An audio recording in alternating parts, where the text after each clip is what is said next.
All right, welcome back. ShopDog says it's time for a 78 Courier video. In this box is a torque converter. In this box is some sensors and stuff I'll explain later.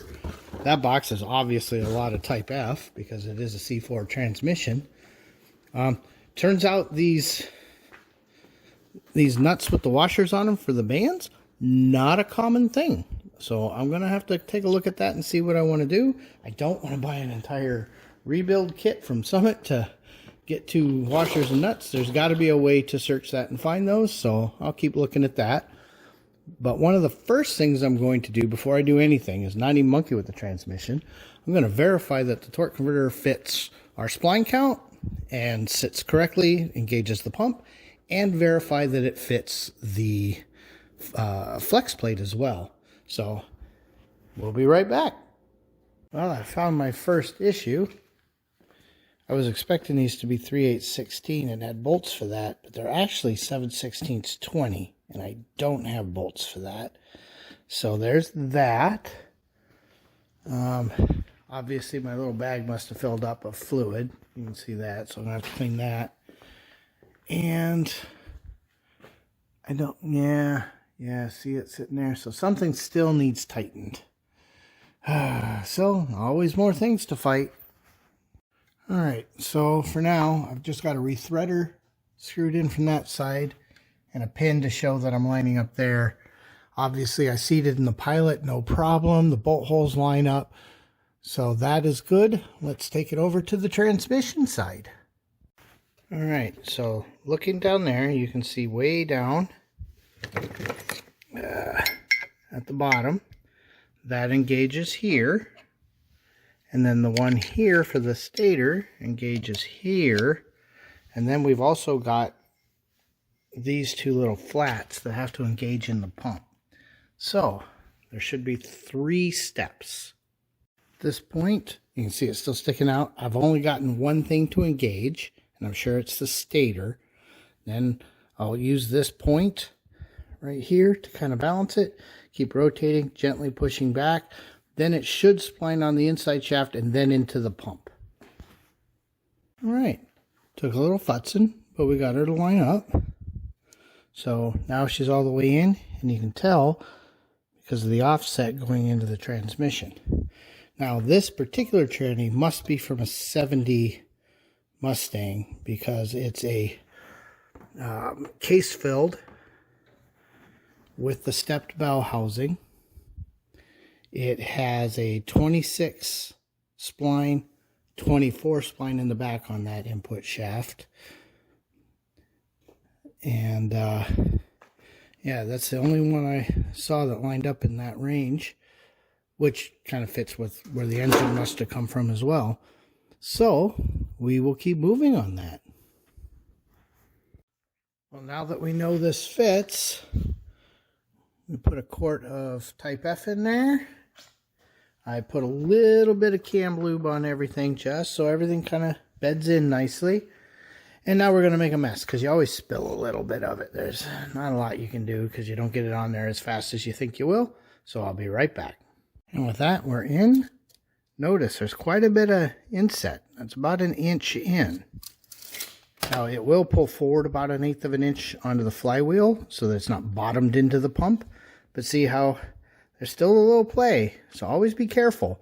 The flywheel and the fact that you've got the dowel pins locating it actually keeps all of this located. The bushing in there is not actually meant to support all that weight. So I will put my little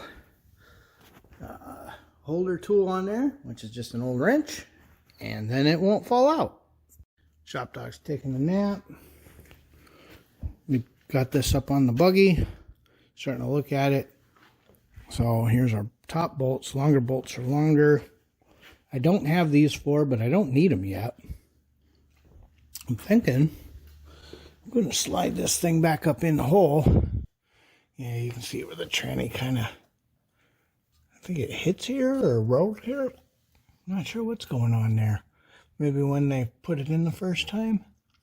Don't know. Not my problem right now. Right now, my problem is the fact that that thing's a lot heavier than I remember transmissions being. They're either getting heavier as I get older or I'm getting weaker as I get older. Not sure which of those is true. ShopDog reminded me to work smarter, not harder.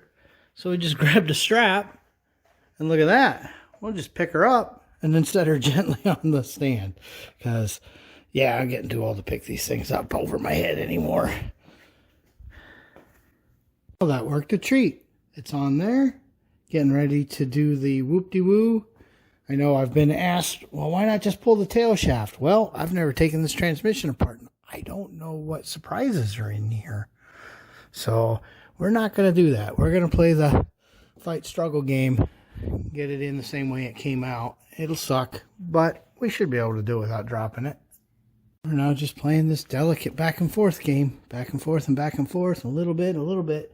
But I finally got up over the cross member, so we're in the home stretch now.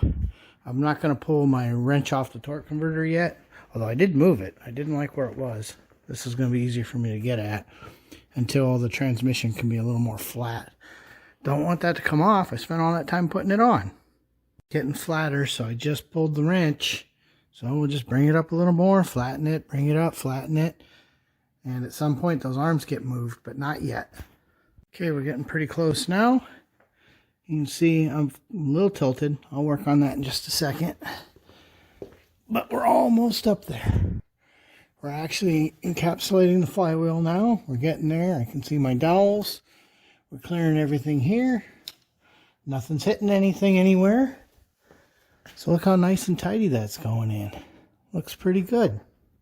All right, we've got training bolts in. I'm going to put the shifter plate on with these bolts while it's as easy to get. And then we're going to jack the transmission up. Get that cross member in. Ugh. See? We're getting there. Well, I'll be. There's a transmission in here. Okay.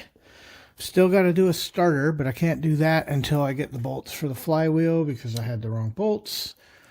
I'm going to want to finish redraining that, cleaning it up. Got the linkage right. Had to go in the house and look at some pictures just to make sure.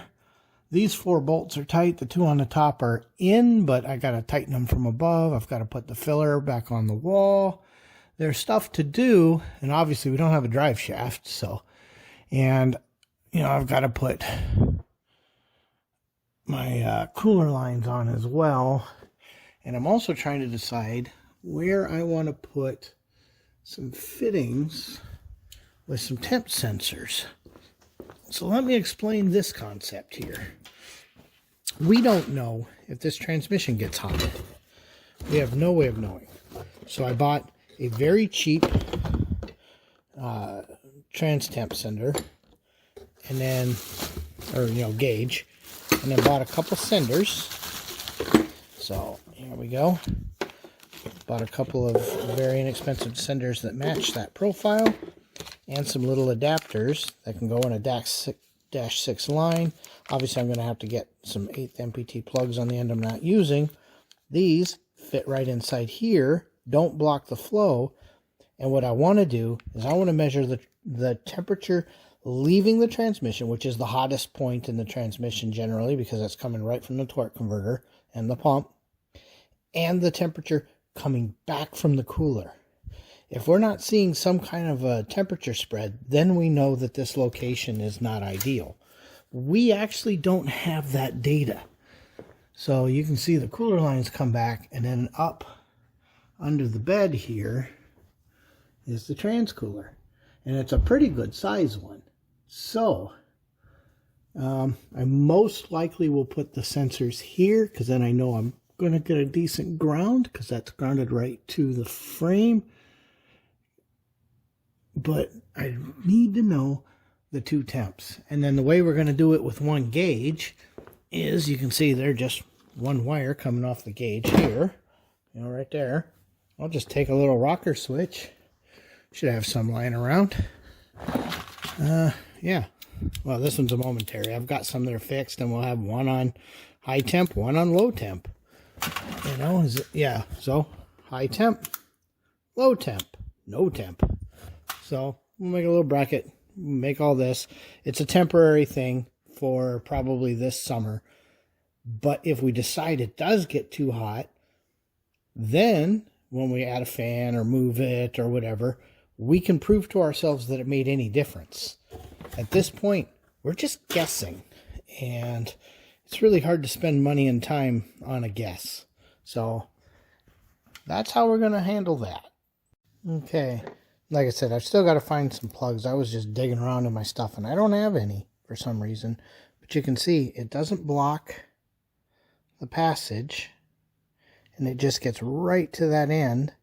So this is going to work nice, and it's just -6 on both sides. Just screw it on there and put the hose on there. A couple wires. This is going to work out great and give us some very valuable data. All right, just did the 2 upper tranny bolts as well as that, and I think I can guess what all that is down there, that where it's rubbing. It's that thing. So so that's fine. No starter yet. Still gotta go get some bolts.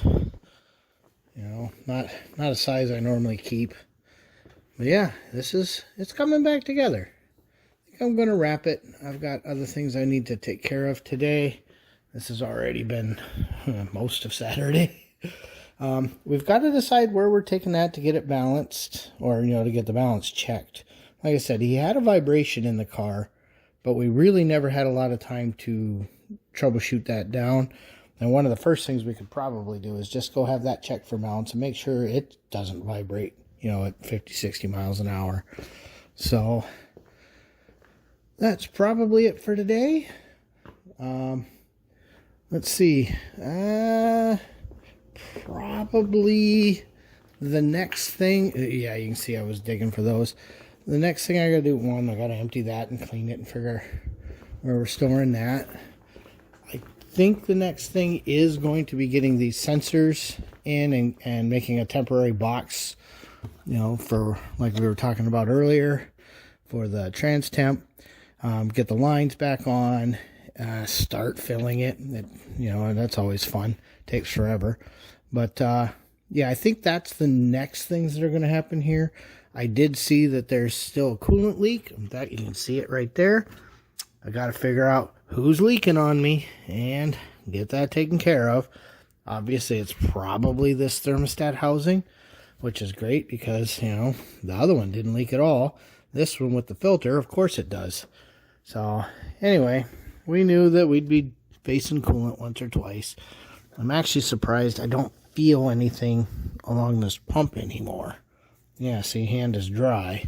So I will let it sit for a while and we'll go through it.